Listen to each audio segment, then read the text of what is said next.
Okay. It said an error occurred, but now it says it's not saying an error occurred. So I believe we are now live on all the platforms on Facebook, YouTube, Twitter, Twitch, and various Facebook pages, including the Facebook page of Cable Community Radio here in Portland, Oregon, as well as Popular Resistance and Song News Network, as well as my own pages. And this will go out as a podcast afterwards if you look for This Week with David Rovix, wherever you get your podcasts. And I'm very excited to be spending the hour with one of my very favorite songwriters and who will quickly become one of your very favorite songwriters if you like topical music and you look her up, Linda Allen. And with no further ado, it's great to have you here, Linda. And Thanks, David. I introduced you on my little the little missive that I sent out describing this broadcast. I introduced you sort of hopefully not disrespectfully as one of the greatest songwriters that you've probably never heard of, because I mean you know I like to think I'm maybe one of the best songwriters a lot of people have never heard of too. But man, you got 27 monthly listeners on Spotify, and yet you have 10 amazing albums on that platform, and you've put out many more albums. So just like anybody out there, if you use Spotify, which you probably do since you're using YouTube to watch this broadcast, amazing body of work out there on Spotify, and much more beyond that. But I just want to like put Linda Allen into a little bit of context in terms of my audience. Like when I first was getting into writing topical music, just writing songs in general, you were one of the first songwriters that I discovered living in Seattle. I think it might have been at the Folk Life Festival. Somehow or another, I came across your cassette, Washington. Was it Washington Stories? Was it called, or Washington? Washington Notebook. Washington Notebook, and what an amazing collection of topical songs about the history of different things that happened in Washington State, and that was just one of the first most mind blowing experiences of discovering topical music, along with hearing rebel voices covering other songs of yours, which was just, I mean, hearing them do Rosie the River Revisited, but that was another. I think that was the first song of yours that I ever heard, which is this just a stunningly amazing song. So I just that's Linda Allen. I mean, and you are. I mean, just in a nutshell. And I mean, so I want to get into where you came from and how you got into writing some of the best topical music that I've ever heard, and how and but it's a big subject, and luckily we have an hour to get into it. So can we start like at the beginning? Where did you grow up? All around. I was military family, so born in Seattle, but then we moved all around the world and eventually settled back in the Northwest, which has always been my heart's desire and where my roots run deep. So there are about 3 generations that have lived in Washington State.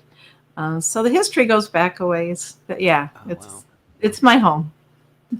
And I mean, I imagine living on military bases and traveling around the world. I mean, it fairly obviously must have informed your perspective and as a songwriter. Oh, absolutely. I think it was my first experience of how privileged we are in this country to live in a place like Turkey. And I just have vivid memories. And I was pretty young then, but living on the border in El Paso, living in Turkey, in places where people did not live like my neighbors or people that I knew in terms of poverty. And just to be face to face with that level of poverty certainly lit a fire in me. That was that.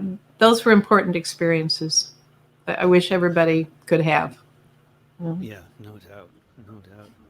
And you've done a lot of writing about stuff happening all over the world as well as very local history. And but in terms of the Washington State growing up 3 generations experience, that so does your family go back in Washington State to the what we grow up learning about as the pioneers here in the Northwest in the schools? No, I wouldn't say so. I think it was probably my great great grandfather who was at ordering at the old soldiers' home as a war veteran, and so my family tended to come and then go away and then come and go away. So they weren't all born in the Northwest. I was probably the generation that was actually born here. But I've always been fascinated by history. And I think because I moved so much, when I moved back to Washington as a young woman and moved to Bellingham, which is my home, not Seattle, actually. I live in Bellingham. Pregnant with my first child, I knew that I wanted to stay planted in one place. As an introverted kid, all that moving was a little hard on me. So I really wanted to have my children grow up in one town, one neighborhood, which we did. One's, dear friends all around. So that was important. But part of what would root me in a place was knowing something about the history of the people who had lived before. That was what grew the roots. So I launched into a project when I got into Bellingham and what was then what I would call the golden days of CETA. These were community projects, many arts projects that were funded by the government. And CETA, I can't remember what it stands for, but basically it was government grants for a variety of projects that people would create. And this was in the early 80s. And so I created a project around Washington history and digging up the songs and meeting the people who were the carriers of the songs in my own town and then in the larger neighborhood. So it became kind of this region around here, including some BC, and just meeting a lot of singers and songwriters and carriers of tradition and putting them together in a book. And later did other books that were collections of Northwest songs, and then creating my own songs as a way of adding to the tradition. But really, it was my way of going deep down into that well, into the river that connects us all. But for me, being able to know the history of place connected me to that place. Isn't that something? When you know the history of a place, it just it's like another dimension of seeing around you, like the fourth dimension. It is really, it's the fourth dimension. It's the time dimension that you can see around you if you have the background, right? It's and in your own history, your own family. I mean, understanding yourself and your place in the world. Did understanding your own family history going back several generations like that? I mean, I imagine was that really quite a educational process in terms of understanding yourself. I mean, I imagine growing up on a military base, and you talk about your great grandfather. I'm guessing that all the males for several generations in your family were war veterans. Mm-hmm. Yeah, definitely. And what's interesting, David, is I think it gave me some compassion for men in the military because these people also came back wounded. Certainly my father did, wounded emotionally and mentally. So a lot of compassion there. And then, of course, my generation it was part of Vietnam. So while I was very much an activist and I was living in Berkeley, and at the same time, I went on several USO tours because I wanted to be a witness to what was going on there. It was totally against the war. But they accepted me anyway to the USO shows. And so I went to places in Vietnam as a witness that other people who were fighting the war in the way that I was not able to go. Wow, and those were powerful experiences for me. Oh, please, can you tell us about the USO tour? I mean, I'm just, first of all, so you were playing music back in the 60s? Although yes. Your first album. Okay, so I'm just completely out of the loop. I just assume everything started with my discovery of it. But and also my really inadequate research and finding your earliest album is 1982. But were you recording albums prior to 1982? No, I wasn't recording albums, but I started I count my professional beginning in 1969. I graduated in 68. Went on to become a school teacher. I went through school at Pacific Lutheran in Tacoma. Oh, cool. Went off to be a school teacher, and that did not last through my first year. I went off to Minnesota to teach, and halfway through the year, it was like, I love these kids. I love what I'm doing, sort of, but this is not my path. And I left school teaching not having a clue what was coming next, and found myself pretty soon in the Bay Area and taking different kinds of jobs, and at the same time starting to sing out, which was, I mean, I'm very much an introvert. I'm a very shy person, and those first times of being on a stage were terrifying. I thought, what am I doing? But I started singing in, on stools, bar stools in a bar as part of their happy hour, just sort of learning my chops and developing material. And about that time, I was also part of a fairly progressive church communities in Berkeley. So we were involved in the sanctuary movement. We were involved in a lot of political action. And was this in the 80s, or what was this? Was it called the sanctuary movement? movement? We're talking late, about 70, 71. Those are the years when I... Sanctuary movement, like, what, I mean, I know in the 80s, I remember the terms, people talking about sanctuary movement, and they were talking about refugees from the wars in Central America. That's right. It meant the same thing in the 70s? Uh-huh. It was kind of the second wave of it, because the first wave, and that movement too started in the Bay Area. I was in the right place at the right time for doing the work that I've come to do.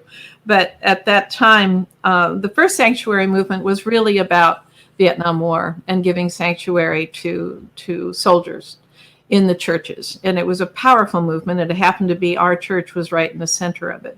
So those were monumental experiences and discussions, and it was a lively, rich time to be living in the Bay Area.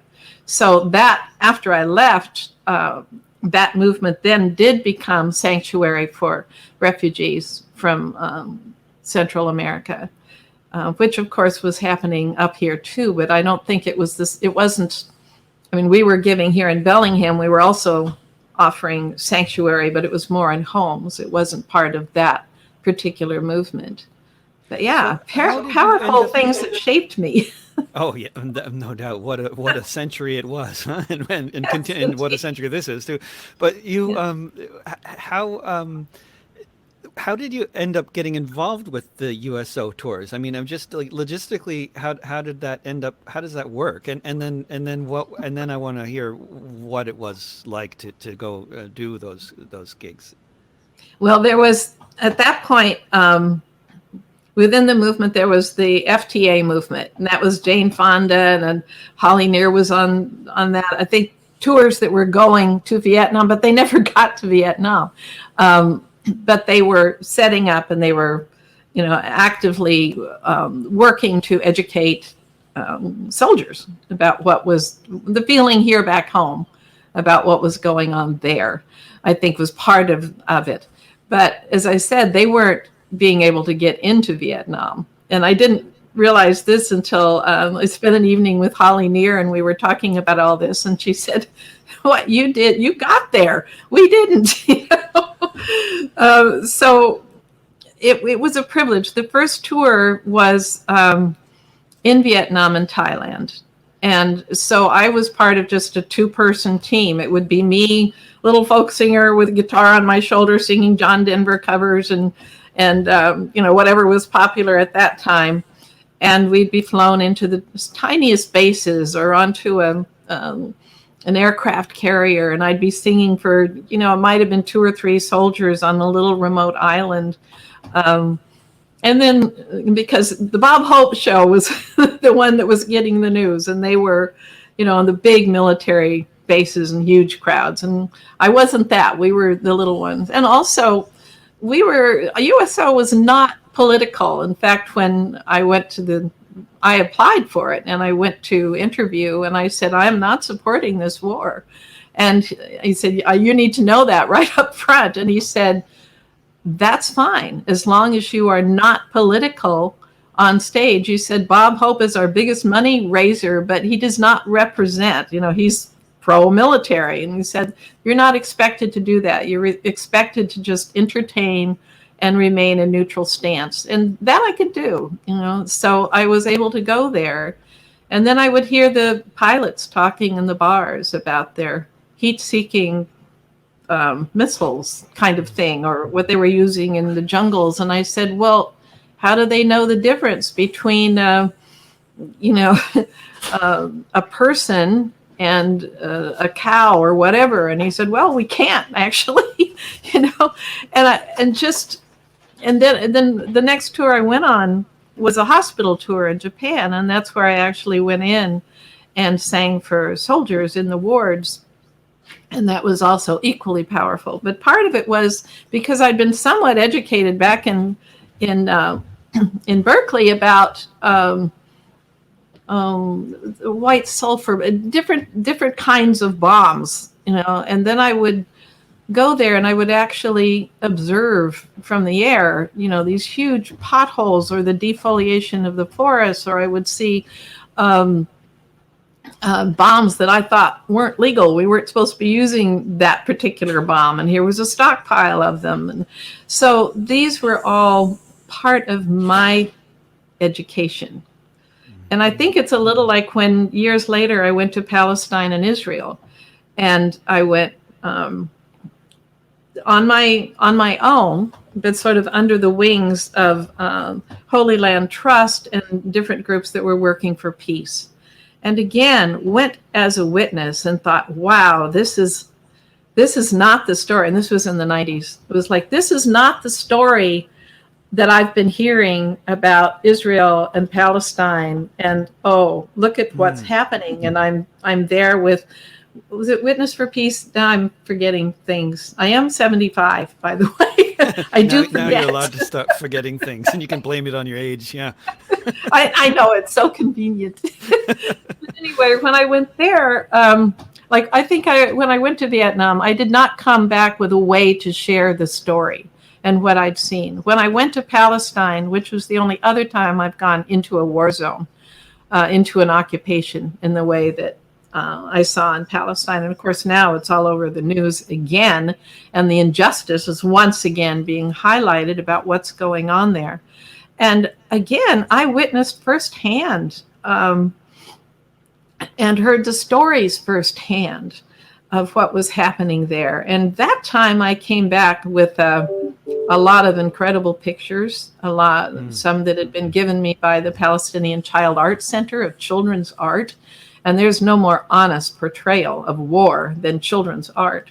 And so I put together a slideshow, and that's when I was touring around and just showing people. I said, this is a story you may not know. This is my experience. I'm not saying, if you have gone with a Jewish organization and just visited Jerusalem and you may not have ever crossed the border and gone around the wall to see what was happening on the other side. So here's my experience. And I think it's the same thing I did with women's suffrage and developed a show around the history, the women's history here. And of course, that's been a passion of mine for a long time. But it's like, let's go around the wall.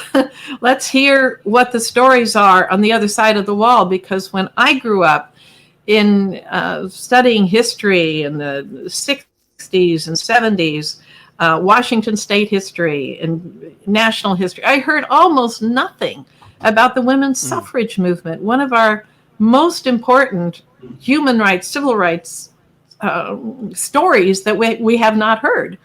And so it became a passion of mine. Yeah, so many other things that you've written a lot of songs about, which also are completely written out of the history books. I mean, how many people who grew up in Seattle ever even heard of the Seattle General Strike of 1919, which is like one of the most iconic moments of labor history ever, right? Right. But I mean, there's so many other things like that, right? Of no, course. But we heard about the Centralia Massacre in the way that it was named, in the way that it was told. There was that little reference. But again, What I Because love we're about talking about union people defending their labor, their union hall against attack by right-wing right, vigilantes, armed right-wing vigilantes, and then they that's shoot right. some of them, But and that that was becomes called a a massacre. massacre. But when they're killed, it's never a massacre, right? Yeah. No. No, labor history, the story of women, these are the stories that don't get heard, but they're there in the folk music. They're there in the music. And that's why I think part of the reason I got into doing this is realizing the most important stories and unheard stories I learned were through folk music, traditional folk music, and then more contemporary folk music. I think that I came up in a really wonderful time in terms of the kind of music that was even being played on the radio, and Pete Seeger and all of these amazing writers. And that was where I learned a lot of history, the history that mattered. So And then again, the even story some is of told them, by the winners. You know? yeah, and then of course, unless it's yeah, good history like Howard Zinn or something. And Zinn, in the introduction to his People's History of the United States, mentions that the first time he heard about the Ludlow massacre was because of Woody Guthrie's song. That's right. That's right. Yeah, that was certainly true for me too. And the writing songs about like if you travel to a place like Palestine and you see what the occupation looks like up close on the wall and everything else, then I mean I think everybody can agree that's probably the most powerful experience in terms of seeing it firsthand up close. But if you can't see something up close, then a song that can bring you there in a way that I don't know if there's any other forms of communication that are quite as effective but of course I'm very biased as a fellow songwriter, but then writing songs about history, it's another matter. It's different, right? Because you can't actually go there. That's right. That's right. How And do you that's why try the to songs are so important, to bring that and perspective. how do you know when you're writing a song about history that you're there enough to be writing a song about it? You know what I mean? That you've transported yourself enough to the time and place to be, sort of speaking for people in a sense. Because that's, I mean, whether you want to or not, that's what you're kind of doing. You're kind of breaking up. I'm having a hard time Mm. hearing it. It may be my poor reception. I'm not sure, but you might, if there was a question there, you might try again. Yeah, I'll try again. When I don't know what's happening with that. I'm hearing it too with the echo. But when you're writing a song about history, how do you know when you're there in the history well enough that you're ready to write about it? I do a lot of research. I really do. I read. It's interesting to talk. We were going to talk about inspiration a little bit. And Hmm. my inspiration may come from an article in a history magazine, like the story I wrote about. Um, was it Helga Espy? Yeah, came from a one page in a Washington magazine. And then I started researching and eventually even connected with family members. And that was true of several songs. But the song I wrote about two early suffragists, Emma Smith DeVoe and May Arkwright Hutton, and eventually met relatives of both of them. But it took reading their biographies and autobiographies. It's reading historical documents. But sometimes all I have is a newspaper article. And I'm sure you do this too, David, all the time, a news story, and it's like, it sparks something. And it's like, I want this story to be heard more than just this newspaper article. This is an important story. I want to put it in a form that it goes deeper, than just reading something. When you can put it in a song, it has a way of going deeper and hitting an emotional chord where people might then be motivated to take some action. And so I think a good song can be a great motivator, and it can bring people together, of course, as we know, but it can also spur some action. And so with a lot of the writing, and why I love what I do, I love being given this task, is in the hopes that it will shed some light on something, some piece of history that we can bring right to the present and say, oh, this is still happening in a different form, but here it is. So let's see what we can do about bringing people together around this issue. You know, or if there's a rally coming up and you really want to contribute something, so you come up with a song, you know. Yeah. And then sometimes if there's a rally coming up, a song about history can be the best song to write about something that's happening in the present. That's right. Which will soon become part of history, you know, that then you're just part of the whole flow, you know, that you've managed to link this piece of history to something that's happening now. And that, you know, the link in the chain, you know, that's when I see all of the incredible writers who've gone before me that have influenced me. I'm proud to be just another link. And then I have daughters and a lot of other younger people that I know are carrying it on. And that is very exciting to me. When you're writing a song and telling a story in a song, would you say there's a particular key to the process in terms of doing it well, or are there several different sort of approaches to doing it, or do you kind of take the same kind of, are there certain kind of guidelines that you're always following? I find that most of the time I write the words first, and that it's not particularly unique, but there are a lot of people who first come up with a tune. For me, it's the story and getting the story right, getting the poetry right. And usually I have going in my head, I may have some kind of a tune to write to.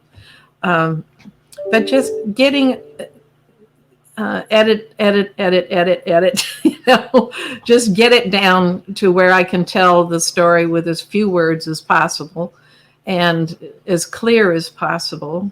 And for me, part of the process is trying it out on my husband or a few trusted friends and say, does this make sense to you? It made sense to me, but then I get locked into my own head, my own little world. It's like, am I actually communicating what I want to communicate? And so I keep the baby song safe, you know, and maybe share it with one or two people who will give me some trusted people to give me some feedback. And then I try it out in front of a group, you know, an audience, and say, well, did that work? Or I get a lot of puzzle stares. It's like, okay, well, back to the drawing board on that one. But yeah, I trust having other people in the process in terms of the writing. The tunes seem to come fairly easily more often than not. I think I just have a huge tune hoard in my head to draw from, and sometimes they're a little too familiar. And I realize maybe after I've recorded it, oh, that was the tune of an old hymn. I should have attributed it to that, but I didn't know that. So yeah, there are those kind of surprises. Those kinds of things are kind of impossible to avoid, kind of inevitable. But your arrangements also on your albums are often, I mean, there's some solo a cappella stuff early on, but you're often working with a whole bunch of great musicians, particularly a fiddle player. I don't know if it's the same fiddle player you're often recording with, but you're Yes. working with some great string players. And that's Oh my you gosh. started working with great musicians early on, and just I mean, what can you talk about the process? Are you often working with the same group of musicians over the past 40 years? There are a few, and I think from the very beginning, from the first album, I tapped a local musician. I think he lives now in Seattle, but Julian Smedley. And I said, I've never done this before. And he had never done this before. And I said, I need a producer. I need someone who has studio experience. And he turned out to be just brilliant. And he did things on the first two albums, particularly, that I just had to sit back and let him take the reins for a while, because it was like, are you kidding? Steel drums on this song, or a bass, electric bass solo? Really? And I just had to step back and from my sort of box of, fiddle, banjo, bass, guitar, just step back and let him play. And wow, it was wonderful. And so Julian's been on just about every project I've done because he's a brilliant studio musician, a great player, and it's been a wonderful collaborator. So he's one of the main ones. When I need a banjo, I always call on my friend Laura Smith because she's just right there, and a good friend. Other people, well, my daughters. Oh my gosh, my daughters are both wonderful musicians. They're both fine songwriters. They're both fine players. And so whenever I can, I pull them in to the studio to either support what I'm doing or harmonies, but also solo whenever I can pull them in. And that they've been very important from the time they were little. Washington Notebook, they're these little kids, 9 and 11 or so, and there they are. And they just went on to become, very strong musicians on their own. I imagine the experience of doing Washington Notebook. I just, I mean, each song on the album, for which, and people have to go to your website and find this album because it's one of the ones that's not on Spotify, incidentally. But Washington Notebook. I mean, the experience of researching and writing those songs, I imagine, brought you a lot closer to a lot of people in the state of Washington. I mean, that just, I can't, it must have been quite something. And part of what I loved about that project is I really appreciate collaboration. And on that project, I was able to take a song and give it to some of the finest musicians in the state. And just say, I'd like to hear how you would do this song. Here's my scratch copy. How would you do it? And oh my gosh, we just got coming back. I mean, I wrote all the songs. I probably sang lead on part of them, but the collaboration of having other people take your songs and do them is truly an honor. So I love that album for that reason, and also for all the experiences. This was a grant. It was. And so I felt well supported. I traveled all around the state to research and be there and meet musicians. It was a songwriter dream project. I just loved it.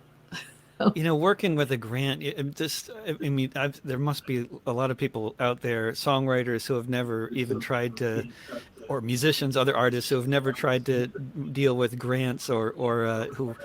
I mean, the industry, if you can call it an industry, the arts, whatever, music, it's gone through so many changes over my lifetime and even more over your lifetime. Most recently, in the past 20 years, what they would characterize perhaps as industrial collapse. I mean, it's 20% the size of what it was 20 years ago in terms of like CDs and all that sort of, by that sort of measurement. And I don't know where I'm going with this, but I guess I do know where I'm going. It's a long-winded question, but in Europe, they spend something like 100 times as much on the arts as we do in the United States. And I just wonder about how many challenges have been involved just in the process of trying to put out albums and do what you do. Well, for me, right now, it's a good thing I have another job. I'm a therapeutic musician with hospice, which is work I dearly love. And I'm launching into doing another project, but I don't expect to make any money out of it. I just hope to pay, because I have a GoFundMe campaign going now. I hope to get enough in to pay for the cost of paying musicians, because that's a first priority, and paying for the studio. I'll probably make it online because people aren't buying CDs anymore. I have closets full to testify to the fact In We my put a closet, lot into manufacturing CDs. we got a shelf in my closet that's actually like bending from the weight of so many records on it over time. And I'm really like the worst thing that could happen if anything happens in my apartment. If you ever hear like, oh, David Rovix died in an accident, it's because like the closet like just like attacked us. You know, that could happen any night. You know, yeah. I can go you one better. I still have boxes of LPs. Yeah, that's what I'm talking about too. LPs. Yeah. LPs and CDs. And LPs are heavy. no, I think I look at my daughters trying to, Jen's working on her first recording. Kristen has a number out already. And just how discouraging it has been for them to try and raise the money while they're still trying to raise enough money to support themselves through other work. And then, of course, COVID was totally a disaster. One daughter was on the road and making her living in part that way. And all of a sudden, all of that ended. I mean, it ended for all of us. This has been a really, really tough time. So I'd really encourage everybody, if you're not already on board, go to online concerts, donate to people. Musicians really need it. And I think even statistically, when you look at people out of work, the arts industry has been particularly hard hit. So do what you can to support David, you have a Patreon. Don't you have a Patreon set up? So Yep, people right on the can bottom of the support you that screen way. That's great.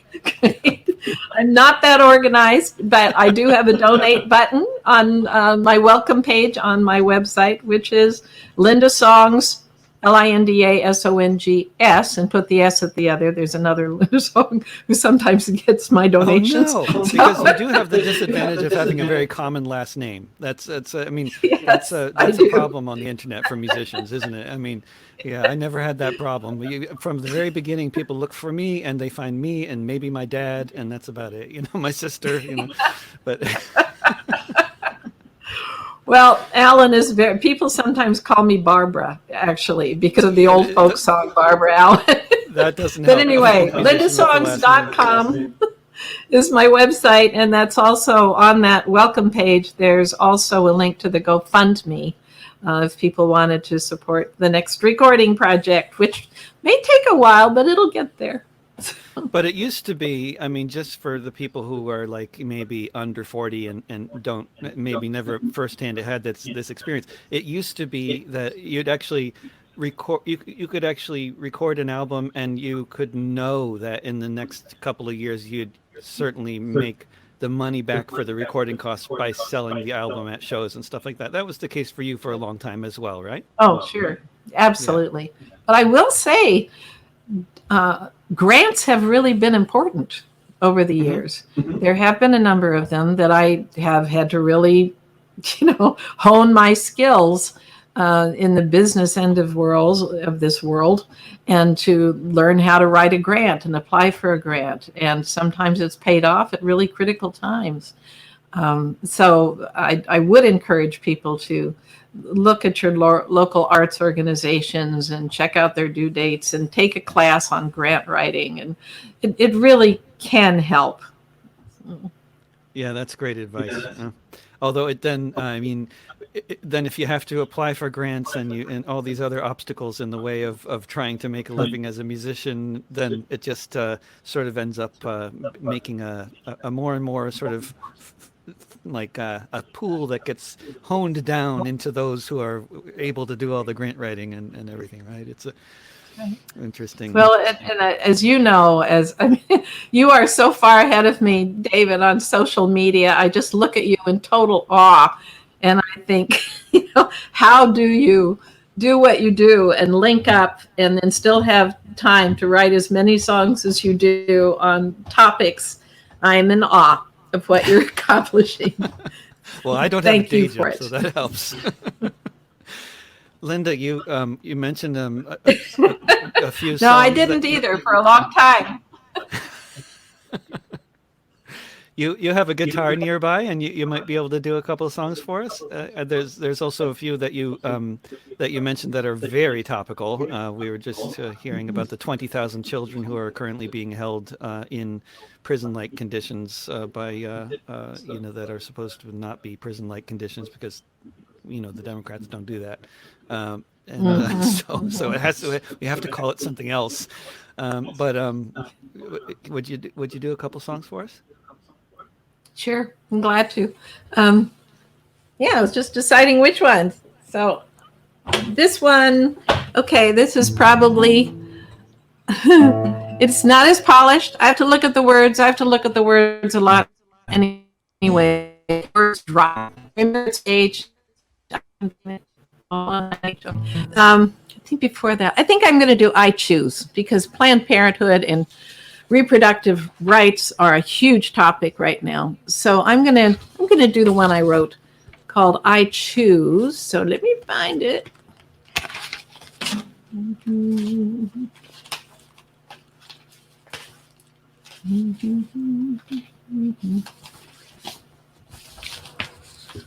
Okay, here we go. Yeah, that's the one.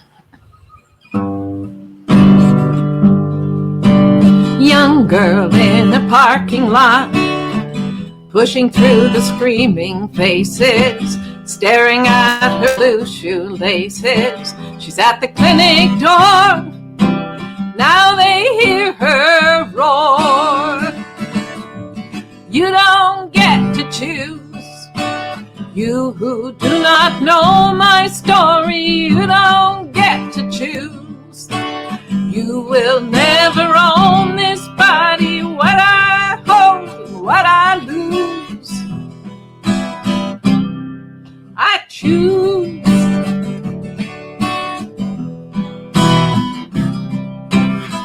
Woman at the clinic door, facing the humiliation just to get some information.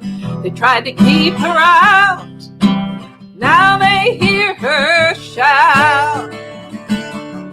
You don't get to choose, you who do not know my story. You don't get to choose, you will never own this body, what I hold or what I lose.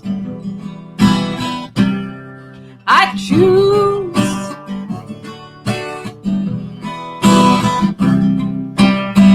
Now we're at the door, with our bodies and our voices. No one takes away our choices. Sing it loud and clear, so everyone can hear. You don't get to choose. Ooh, you don't get to choose. You do not know my story. You don't get to choose. You will never own this body, what I hold or what I lose. I choose.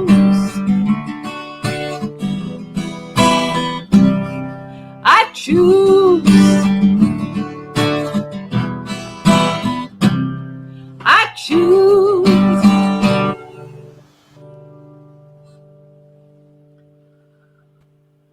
Okay. Wow, that's really amazing. And the internet is exploding. There's a lot of other people who agree that's a fantastic song, and that's really a fantastic song. What else you got? Wonderful. That's on the CD that came out just before COVID called Singing the News.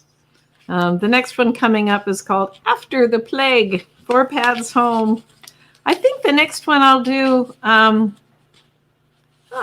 okay, how about Rosie the Riveter? Because you've mentioned that. And First song I let's ever heard talk from about you. women's history. Yeah. Which is a passion. Okay. Well, my mother was a Rosie the Riveter, and she worked at what's now Joint Base McCord, but it was Camp Lewis at the time. And it's called Rosie the Riveter Revisited. Oh, hold on just a second. What? Yeah. Oh, my daughter just walked in. Oh, hi, honey. She's been in California and she's just home. So let's do Where I Stand. Yeah? Okay. All right. So quick change. Jen, you want to peek in and say hi? Come over here and just say hi. So we're going to do a song together because this is one she knows. It's called Where I Stand. That's so fun. Jen, you walked in. What perfect timing. Okay, and I'm going to do Where I Stand, and it's going to then morph into I Believe That Peace Will Come. Okay, Jen, come sit. Here we go. This is Jennifer Allen Zito, my oldest. Here she is. And as I said, you'll hear her voice and her sisters all over my recordings.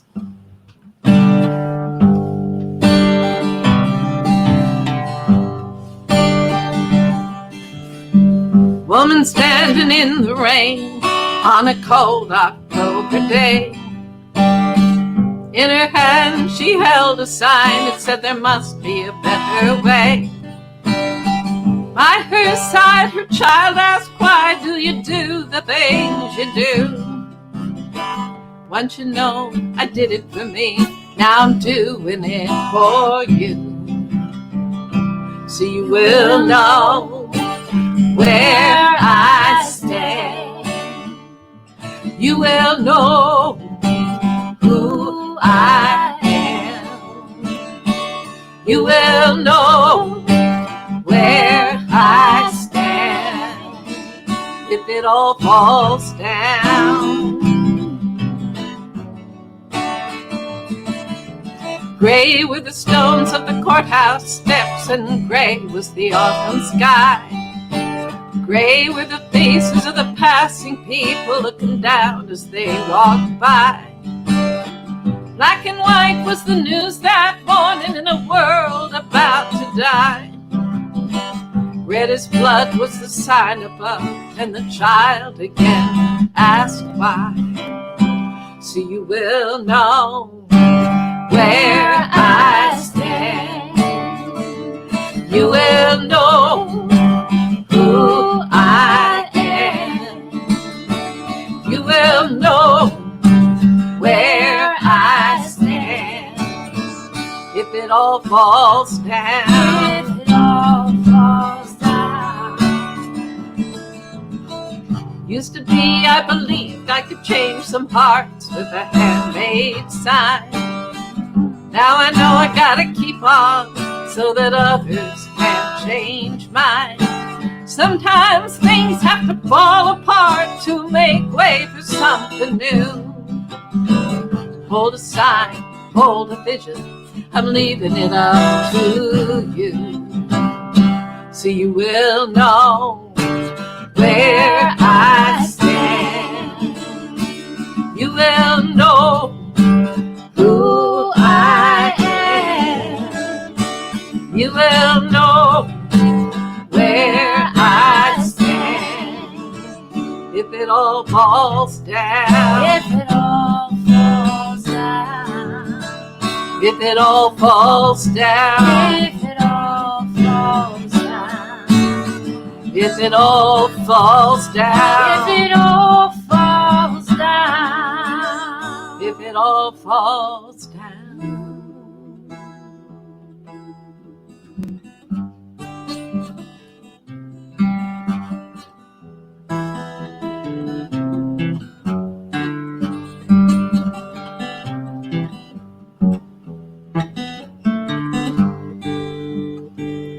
I believe that peace will come.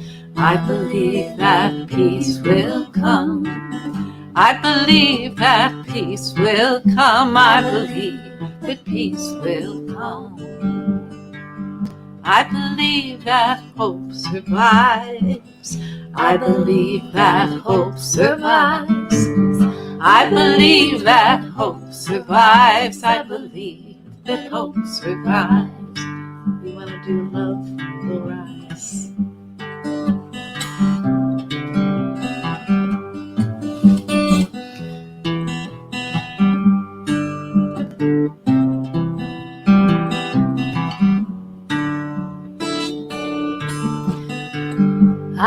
believe that love will rise. I believe that love will rise. I believe that love will rise. I believe that love will rise. I believe that humankind. I believe in humankind. I believe in humankind. I believe in humankind. I believe that peace will come. I believe that peace will come. I believe that peace will come. I believe that peace will come. I believe that peace will come. I believe that peace will come. I believe that peace will come. I believe that peace will come. I believe that peace will come.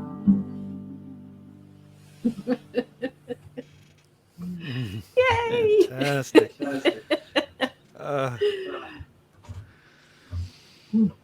Wonderful. Making room for Jen. You can scoot over a bit. I'm so glad to see her. Plenty of room. I haven't seen her in a Plenty of room year. on the screen. Great. And would you mentioned something about the border as well? I don't know if that's in your current repertoire or anything else. Would you do another for us? I'm just too spellbound to talk anymore. Like you got another, Linda? Which one did you say? You mentioned David, the border. You mentioned the border, border. And the kids Yes. in cages. Yes. Oh, it's a hard one to sing, but I'm gonna because I'm just recording it and working it out. But I think I can sing it enough. That was an emotional one to write. That's a hard subject. It's called, in my very poor Spanish, "Mi querida hija, ¿dónde estás?" That's the only Spanish in there, but it's my dear daughter. Where are you? There's a lot of songs. Oh, Jen doesn't know this. You got to do a few times before you can get through it without crying, isn't it? Oh, Jen, yeah, I didn't. And we can change the set list to include those amazing harmonies, but Yeah, I hope I will get her on this one. But she doesn't know it yet.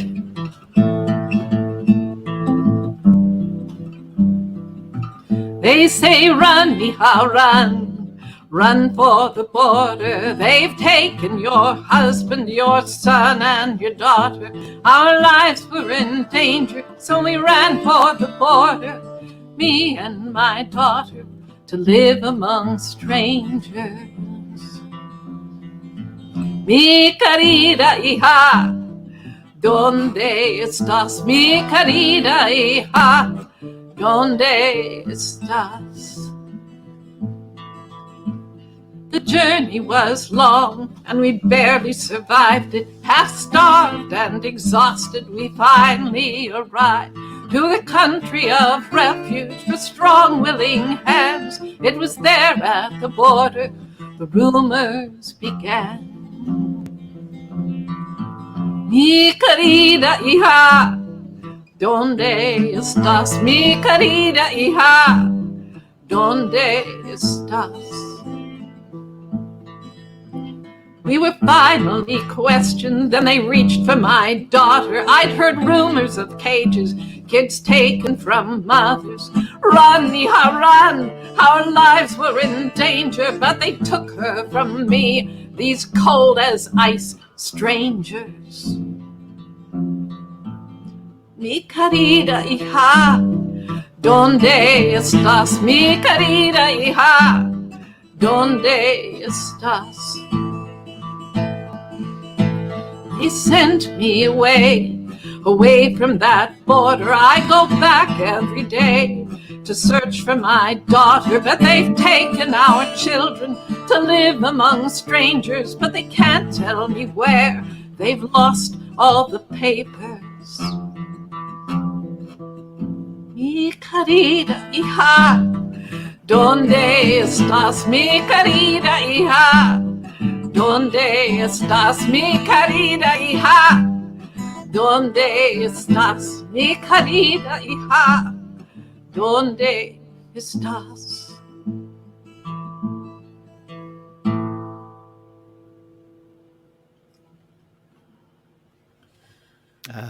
Absolutely fantastic.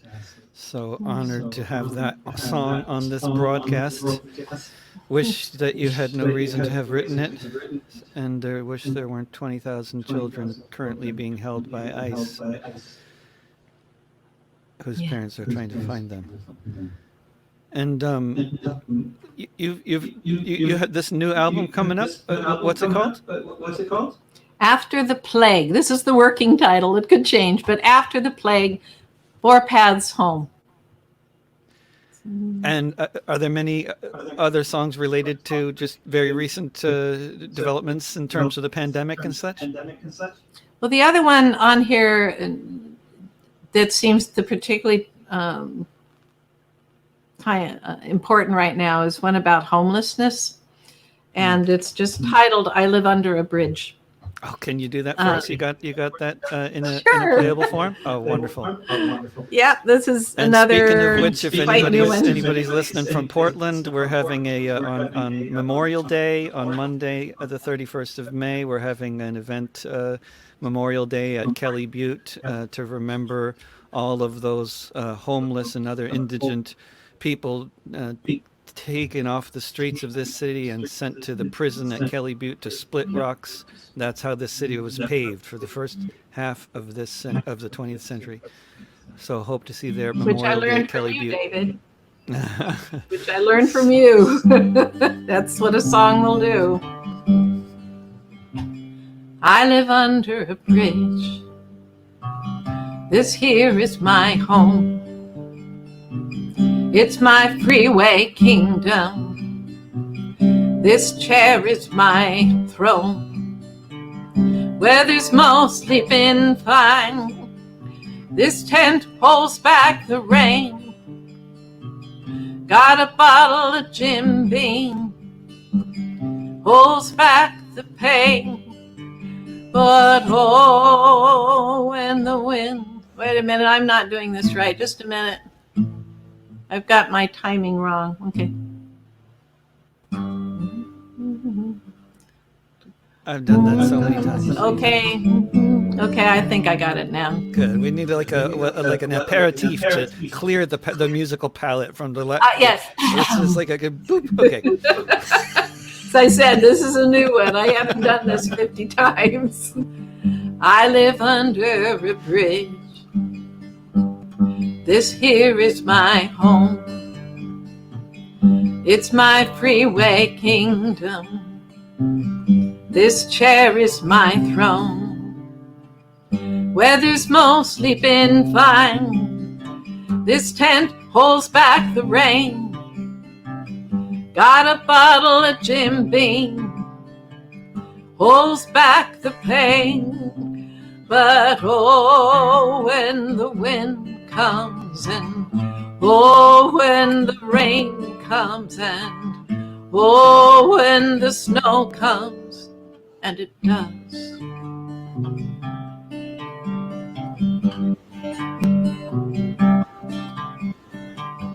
I live under a bridge.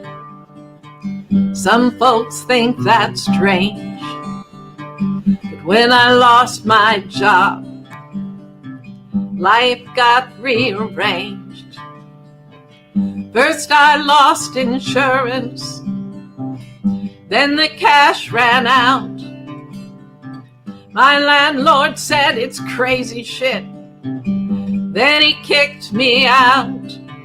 And oh, when the car got towed, and oh, when the shelters closed, and oh, when the food runs low, and it does.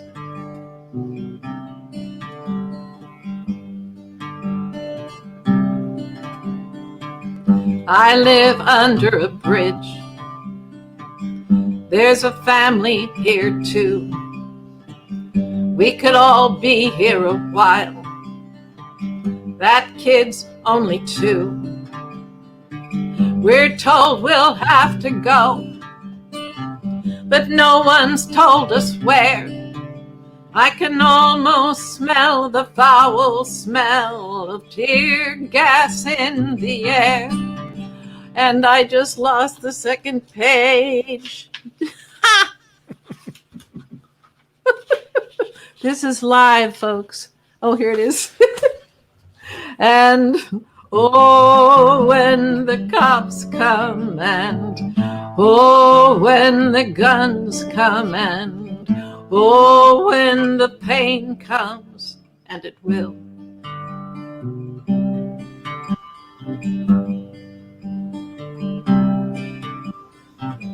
I live under a bridge. You know, it could be you. I can barely breathe now. What's an angry man to do? I never thought I'd be here, sick and weary to the bone.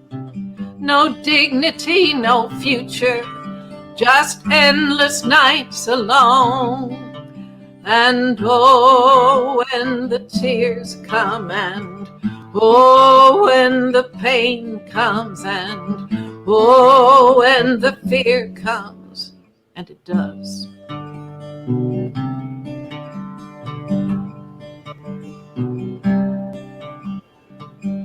I live under a bridge.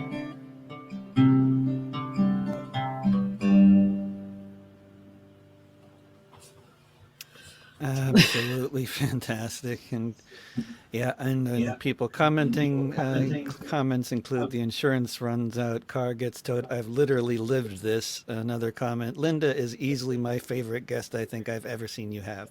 And there's been a lot of other very positive comments. But yeah, gorgeous. Well, I think just a word about that song is here in Bellingham.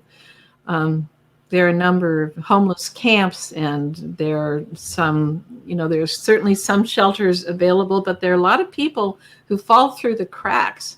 And for a while, as a protest, they set up a camp at City Hall. And it was there for a while, but what was terrible was when they decided to sweep the camp, and this has been ongoing.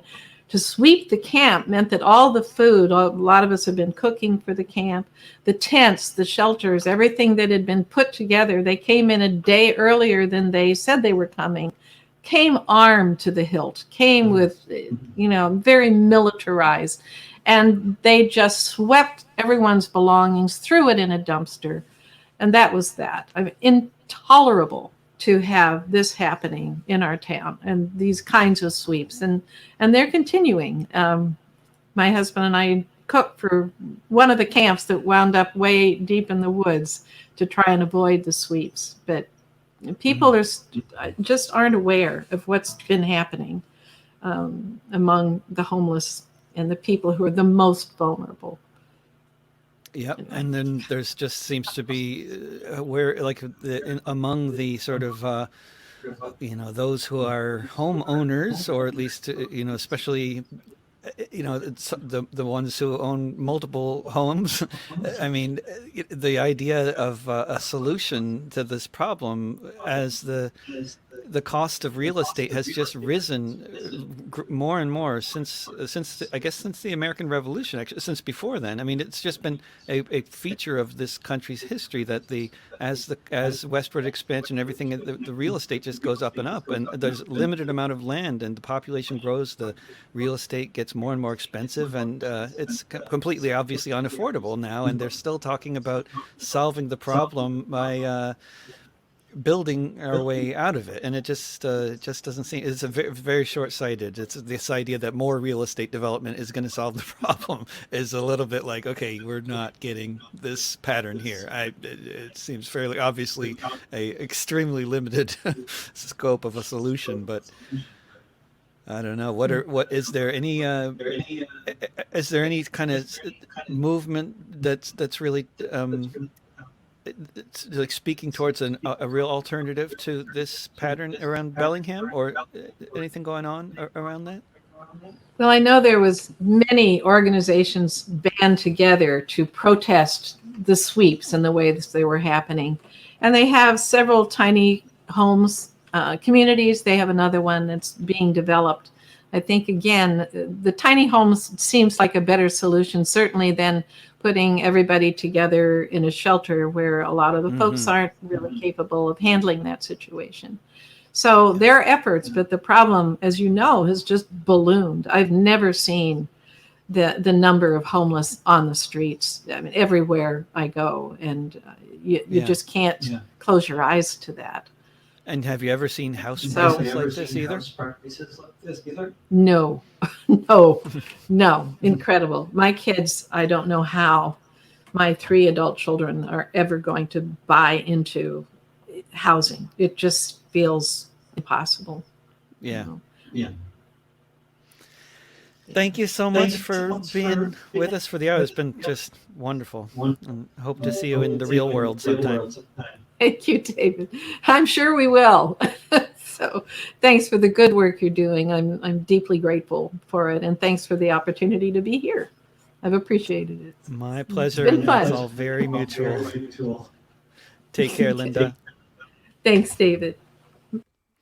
And thanks so much, everybody, for joining this discussion with Linda Allen, lindasongs.com to find her music. And of course, as I mentioned, 10 amazing albums of hers are right there on Spotify, and she barely has any listeners on Spotify, so you should be one of them.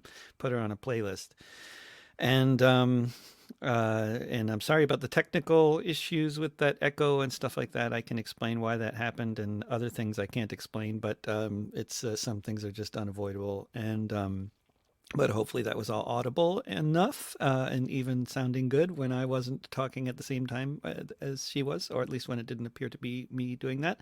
There was a delay. If you didn't pick that up, there was about a 1 to 1.5 second delay throughout that whole conversation. So that's why it looked like I was interrupting her every time I spoke.